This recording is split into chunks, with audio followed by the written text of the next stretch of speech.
So today is the second day of Navaratri.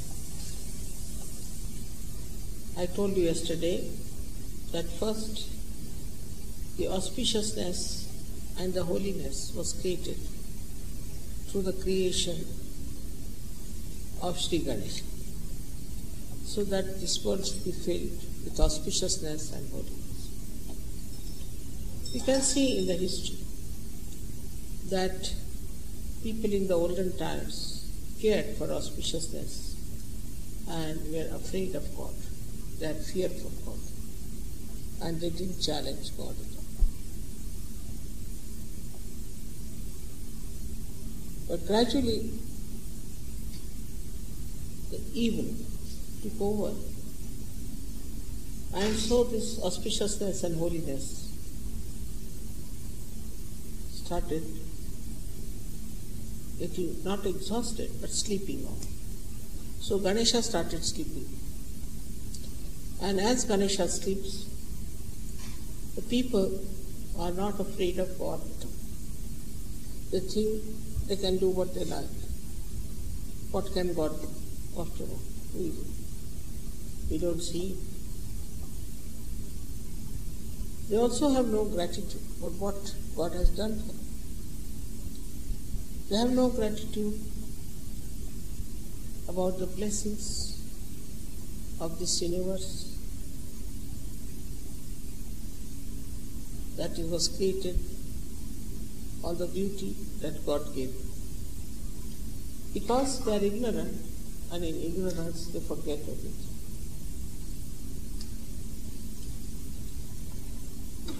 Now the problem started more when Ganesha started sleeping. With his power, people were afraid of God. They were righteous. They wanted to be good people. They didn't want to commit sins. They didn't want to do wrong things. They wanted to keep their attention clean and put attention to good things. Such people existed. Because you can see the temples, the big churches, the big mosques that were built in the name of God. And they didn't have so much money, nothing. But just out of devotion they did it. So they had devotion for God. The another side was that people, like you can say the people who were searching God, were trying to find out the ways and methods how they could reach God. And there was such a big search. They didn't want material things. They didn't care for, it is, for them it was too low. Think about it. But gradually, so it happened that these simple needs of life became very complicated. Then first they had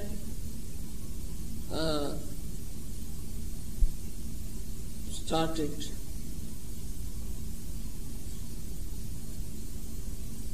to fight with each other. And then when they fight with each other, it was out of selfishness, it was all kind of uncollective temperament that they developed. Maybe food, maybe some material thing. All these things started crawling up into their ignorance. As a result, they became very blind, and gradually they became subhuman, barbaric. So the second phase started where just after the vegetation and everything was created, the fire of the Mother Earth started coming up as an anger for these animals that they grew up. Also were very, very dangerous time and were troublesome. who were in the evolutionary process were very, very big sized things, but not intelligent, extremely cruel and big sized animals. All these evolutionary process started. But before that, only the Mother Earth's fire started burning the stone inside. Because as I told you, first it was taken nearer the sun, this Mother Earth, and then towards the moon. So that the upper crust, though it had become cooled down and it had formed ice and then it melted away into water, still the inside the ocean, the Mother Earth was very hot. And that heat started coming out. And when this heat started coming out, it burnt many trees and many stones. It burned. With that burning, carbon was formed. Now, this carbon started absorbing all the gases that were outside and purifying the atmosphere quite a lot. Plus, this carbon is the basis of our organic chemistry. So first the inorganic chemistry was there, in the sense chemicals were produced, and then with the carbon started the organic chemistry, and that's the beginning of life, we should say, because then nitrogen it started absorbing, and they formed amino acids. These amino acids are the basis of life. So that is how the life started. But the first life grew in the bottom. And you know the whole evolutionary process, how it took place. In the second center, Swadhisthana, which had created all the universes and all that, all around, in the Mother Earth there was water, and on that surface of Mother Earth, life started growing. Then the evolutionary process took place in this Bhavasa. Till we come to the human stage, as I told you, there were animals first who came up in the evolutionary process. They grew up, and they grew very big, then they had to become small, then they became very cunning. All kinds of things happen in the evolutionary process, left and right and left. Ultimately, a human being was created. He too was in the image, not of God at that time, but in the image of an animal. Because the animal has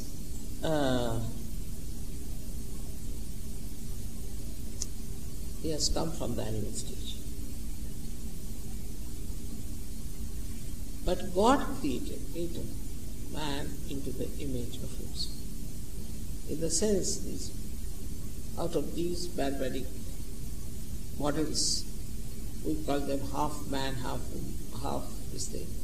Like you can say the monkeys becoming man. Then he created something, we can call it as Adam and Eve, people, two models. So this was all done at that time.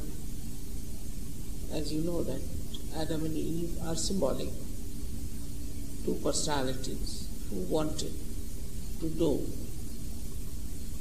what is good and what is bad. And because of this urge to find out that we can know. Also in the search of God, many people think there's no need to have any advice from any realized soul. We can do it ourselves. What is the need to have mother tell us anything? We can do it ourselves. So they wanted to do it themselves on their own. So God said, all right, you go ahead. And that's how the circle started, with the search of the truth. And as you know, we are here today enlighten me. So then the enlightenment has come to me, ultimately. But one had to go through the desert, the darkness of ignorance, and then come to this stage. Then the state came in that we needed somebody to lead us, as somebody is needed in the process of, you can call it the evolution.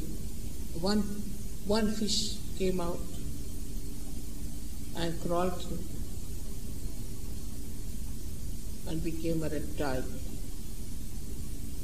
In the same way, you needed every time some leader to come out to raise you higher and higher and higher. So the first incarnation, I would say, was that of the goddess. She was the first who came to lead people towards God. Because if you see in the world, we have the chakra of Swadhisthana. And we have also the great gurus, prophets who came, who tried to save human beings. But this was later. Before came the goddess, to save people from all these ways of destruction. Somewhere had become very evil people who were called as Rakshasas, devils, and somewhere had become good people. Out of them then the goddess created these great saints. They worshipped the mother and they became great saints. They became incarnations of saintliness. So the first incarnation that ever came was that of the goddess. And this is on the second yuga that we can call Shikti. She came before Sri Krishna, she came before Sri Ram, and she saved people from getting drowned into Bhavasagar.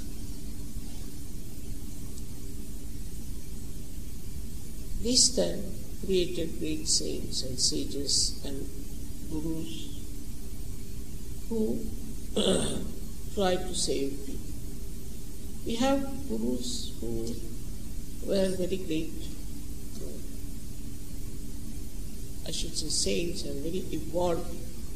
But also we had some who were right-sided, who knew all kinds of Vedas, they knew all kinds of sciences, they knew all kinds of, you can call them the divine weapons and things like that. And we also had left-sided gurus who believed in the devotion to God. Like you can say, Moses was there, Abraham, Moses, all these people came who were left-sided. Muhammad was there, one of the last ones you can say, and then Nanak. So came the devotion to God, devotion to the all-pervading power, started like that.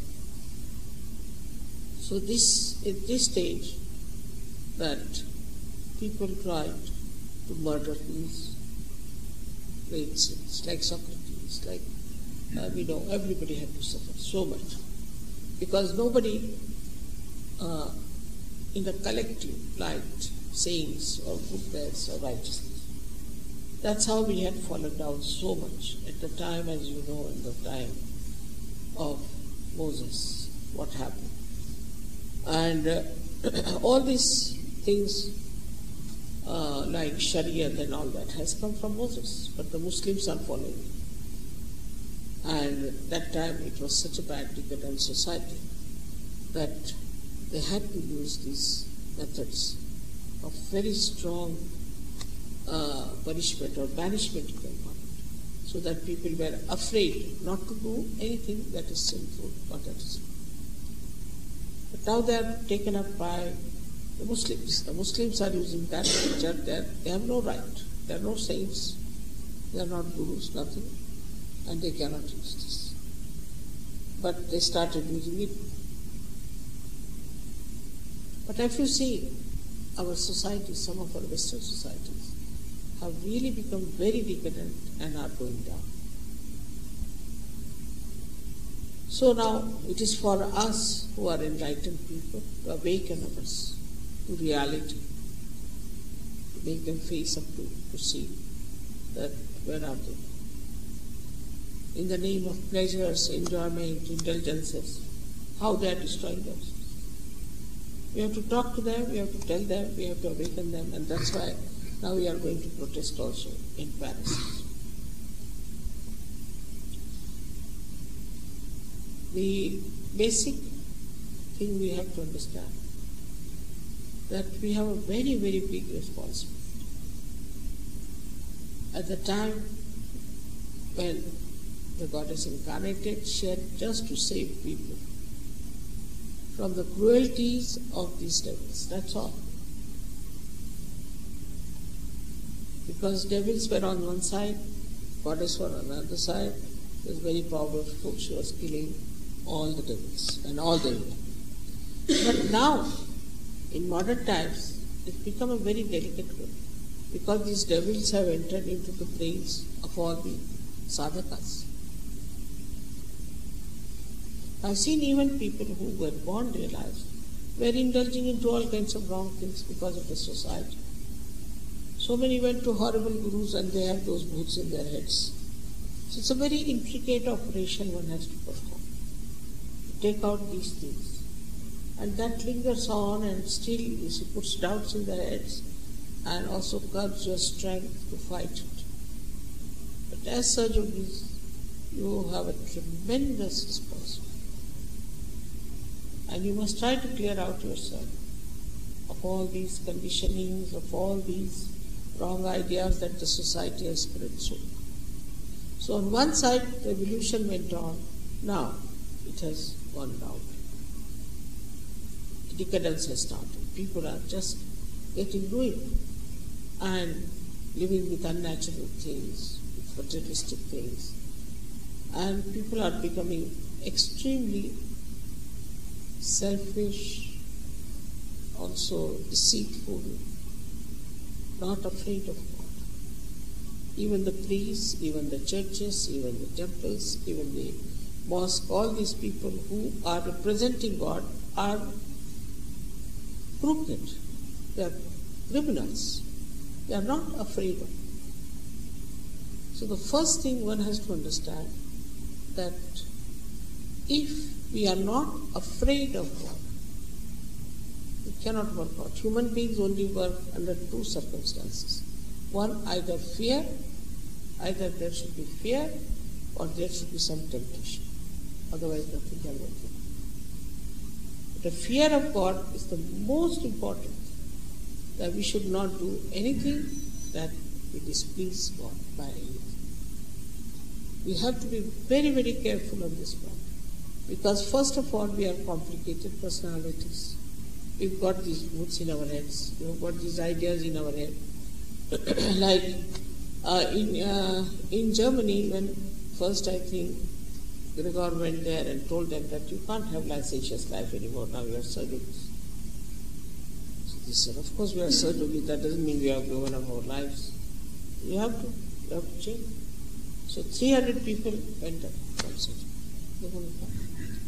But then came in Mr. H, they were all back on the scene. So these warnings are coming to us. Thinking too much, dominating others, right-sidedness. Now, first time is leading you to yuppie state. And in this stage, in this disease, outwardly nothing happens, but you start reducing. You become like a reptile. People have to carry you on your back. Just like a reptile, like a fish. Left-sided, you know already, the cancer and all these incurable diseases come from left side. So this onslaught, I would say, such a big attack of the negativity is more felt in Kali Yuga than anywhere before. Because now you have to think as to what is missing in our society, what we have to do about it, and that we have got luckily this Chaitanya with us.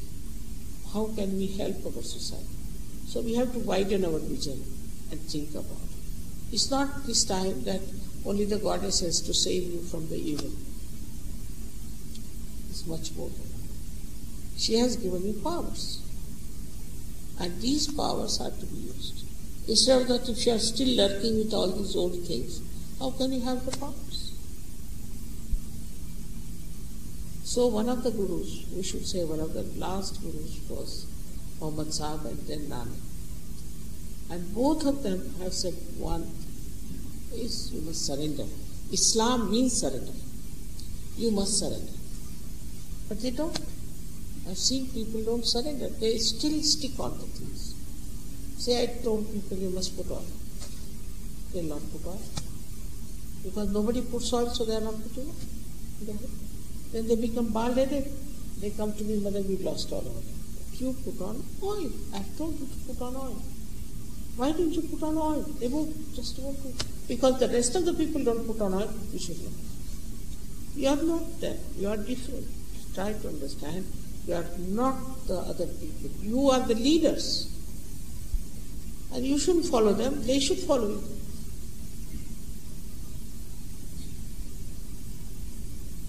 Instead of that, you are following all the general opinion of the people and you want to live like that. Then how can you be a saint? A saint lives like the way he has to do. Because he has the wisdom.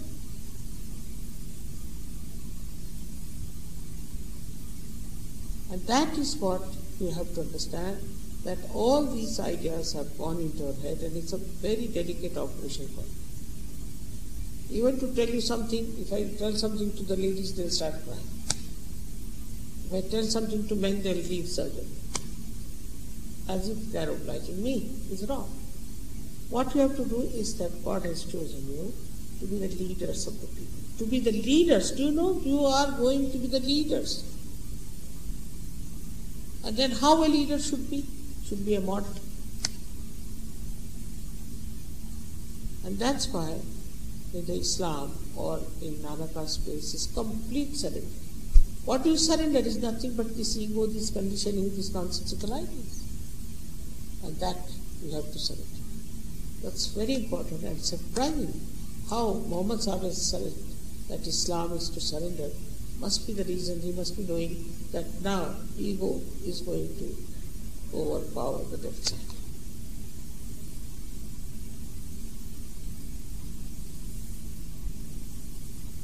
We are not ordinary people. How many people know how to raise Kundalini? But still I see people do not know on the field where are the chakras are there. Simple things they don't know. I don't know what time, when they spend their time, what do they talk. The other day I asked these Indian girls, what are the stones that are for all this? They didn't know. I'm surprised. None of them knew. They are Indians. I thought they should know all that. It's all there. But they don't know. I don't know what they do. Morning till evening they are talking. What do they talk? You should find out. It's all I have said it. It's all in the this thing, what you call this, on the tape. Finished. This knowledge should be in your brain. And the vibration should be in your hearts. So Navaratri is a big preparation. We have to know that the knowledge of Sahaja Yoga has to come into us. Otherwise, why will people think that you are saints? Nobody is going to believe you that you are saints in your behavior, in your knowledge, in your dealings with others. Everything a Sahaja Yogi should be something outstanding. When I said you all have to become your own masters, then they use it the other way around. They tell the leader, now we have become our own masters. It's not the way. So first thing is wisdom. Wisdom to understand that we are certain. Assume the power. Sometimes I feel as if a beggar is made a king, suppose. Still he doesn't assume his position. Anybody coming, he says, can you give me 1 penny? Though he's a king. Something like that. Now you have become the leaders of the world, all over the world.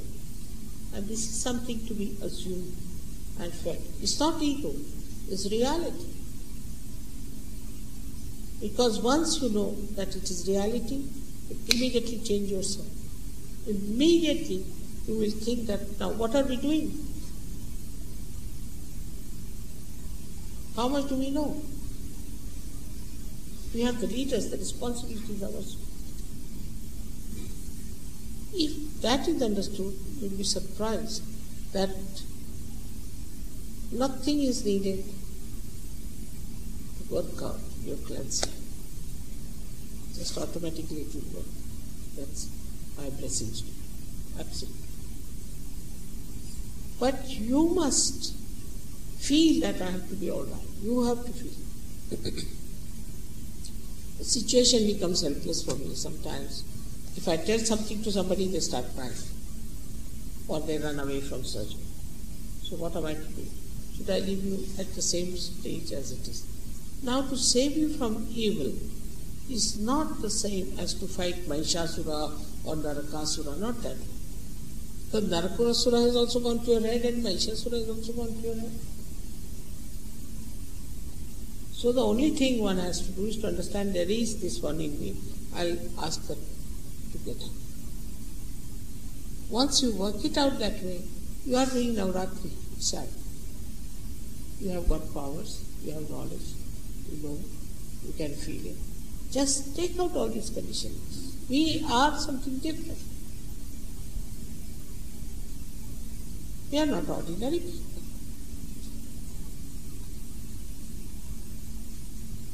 We are something very special. And why should we at all behave like others, or like the way others behave? No, not necessary. And what a big thing you have, what a big knowledge you have. Look at Christ. He was alone. He talked what he wanted to say to multitudes. He talked. He was crucified. Still he talked. Till the end. But he was knowledgeable. And you might say that whether he was an incarnation, all right. But in no way you are less now. You know how to raise the Kundalini. You know everything. You are my children. So I would suggest that to develop wisdom, you must meditate and be in the center. So all these things will go on. Just be away from this nonsense. In what atmosphere we live, what we do. It's not important. We have to know that we are something exceptional. All the Ganas, all the angels are just waiting